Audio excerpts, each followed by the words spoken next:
Huh?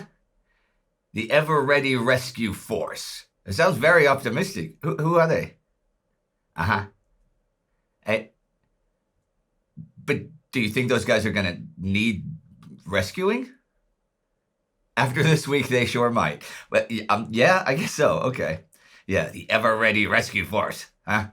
Okay, cool. See ya. April 21st, 1952. The numbers are in, the general final numbers, the POW screening numbers, and what can I say? A screening process that began with so much optimism that it could perhaps hasten an end to the war has now pushed hopes for an armistice further back than ever.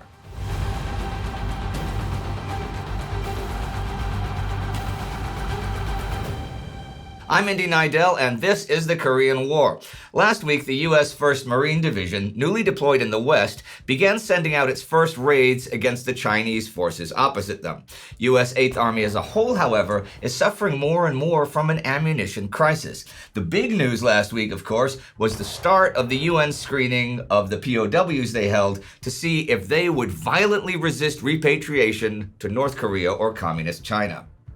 These screening of all 170,000 military and civilian POWs held by the UN finishes this week. UN forces, I should say. In fact, it finishes already the 15th. UN Forces Commander Matt Ridgway is able to give the communists the round number of who would voluntarily return. The communists were expecting, based on guesstimates that we saw, this number to be around 116,000. That was just out of the 132,000 military POWs, not even counting the civilian ones. The number is actually around 70,000 total. Only 70,000 or so out of 170,000 total military and civilian POWs say they would return to the communist countries without being forced.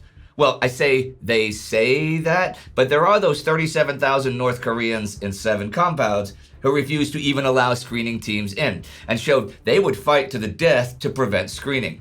They're just included in the 70,000. So it's really only 33,000 who've actually said they would go back.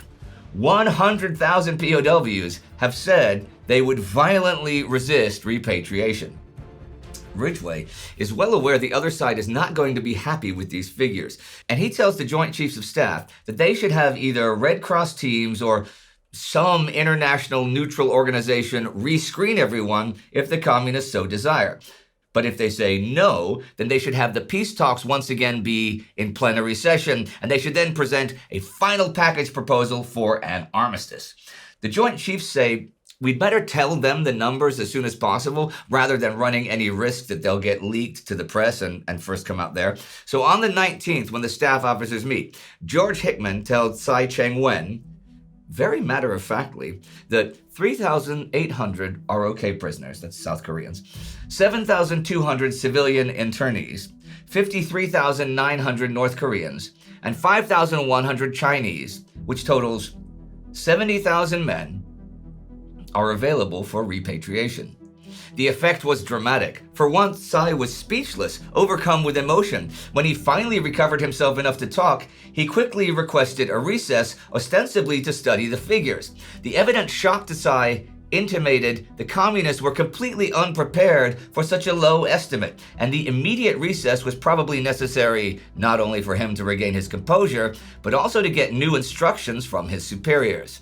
The next day comes those new instructions, and they are what you might imagine. The communists feel that they have been grossly deceived. The UN made an earlier estimate of 116,000.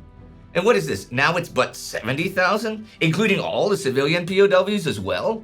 Tsai says, it was completely impossible for us to consider. You flagrantly repudiated what you said before. The UN side counters that the screenings have been conducted in the fairest way possible. And anyhow, it's still a hell of a lot more you'll get than the 12,000 POWs you claim to hold that we'll get back.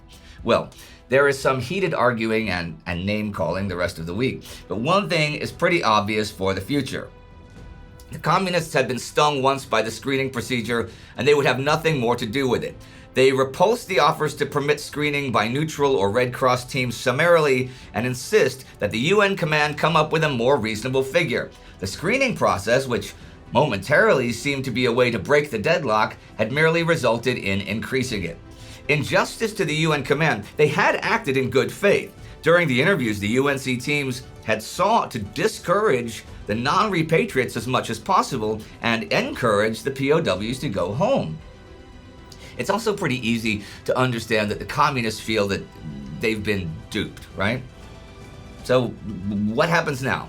See, had the POW issue been settled, there is a decent chance that Ridgway could have given in on the airfields being rebuilt and rehabilitated post-armistice in exchange for the Soviet Union not being on any armistice inspection teams, and there would be an armistice. And the active war would be over. And soon enough, there would be a proper peace treaty conference. But this means an armistice package will now have 3 points, not 2, and one side will have to concede on 2. Heck, maybe they could come up with some fourth one, just a manufactured or symbolic one, so that it could be 2 versus 2 in terms of concessions. But that's not what happens. In fact, Ridgway is busy making the final arrangements for presenting the package deal. When it's delivered, it will be done with the strongest of statements that this is it. This is UN Command's final position, and you either accept it as it is, or hostilities will continue, and it's all your fault. He encourages the US and the other UN governments to make similar public statements. Well, that's what Ridgway wants. That's not what his superiors want. First of all, as long as the truce talks are in session, they should refrain from any public statements. And second of all, and as I've talked about recently, they don't want anything that sounds like an ultimatum. A declaration that is completely uncompromising could not only really affect the chances of it being accepted, but would raise global expectations of some quick, decisive military action should the enemy not accept it. So the Joint Chiefs are working with U.S. President Harry Truman's political advisors to craft a statement for him to release that supports the UN positions, but eliminates the implication of any ultimatum. We shall see what they come up with soon enough. For now, I'm going to again talk about the Marines.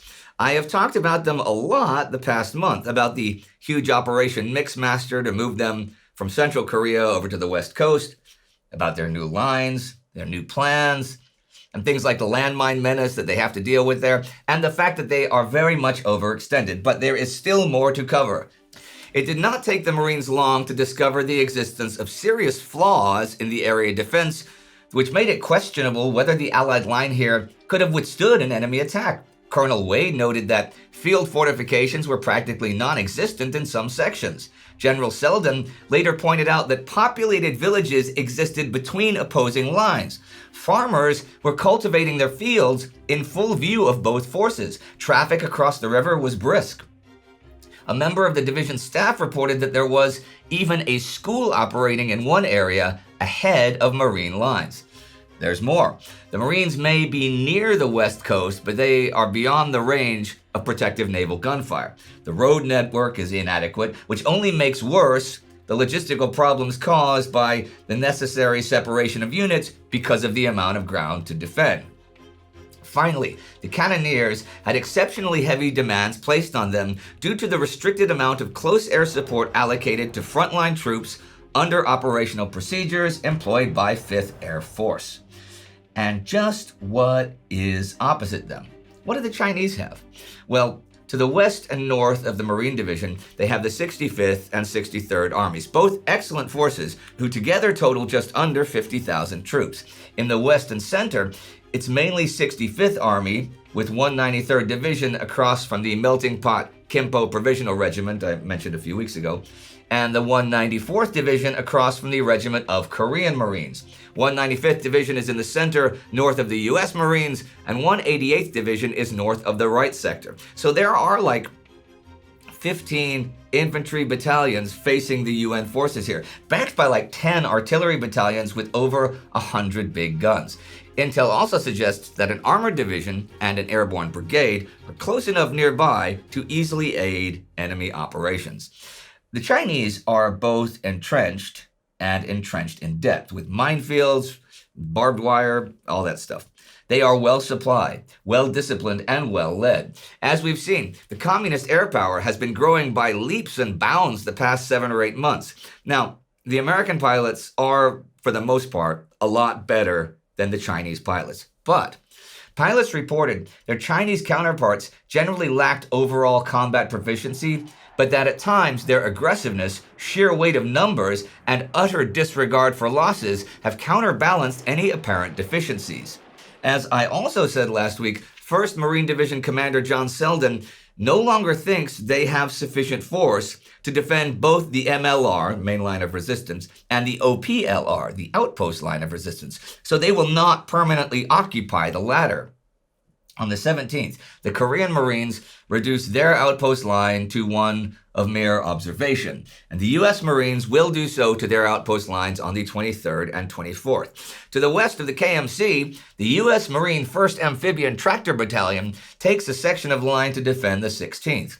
Also, on the 19th, the 5th Marines, who are in the center, get the job of organizing a tank infantry force, right? Whose job it would be to rescue the UN truce team should they need rescuing. This force, the Ever-Ready Rescue Force, sits on the high ground east of Panmunjom. They've already been assigned an actual method of rescue too. They would take advantage of the Peace Corridor in the western part of the center sector, send a forward covering force of tank-riding infantry to the high ground beyond Panmunjom, and then send in the pickup force, men of the 1st Tank Battalion Headquarters Platoon, followed by the rear covering force, which is also tank infantry.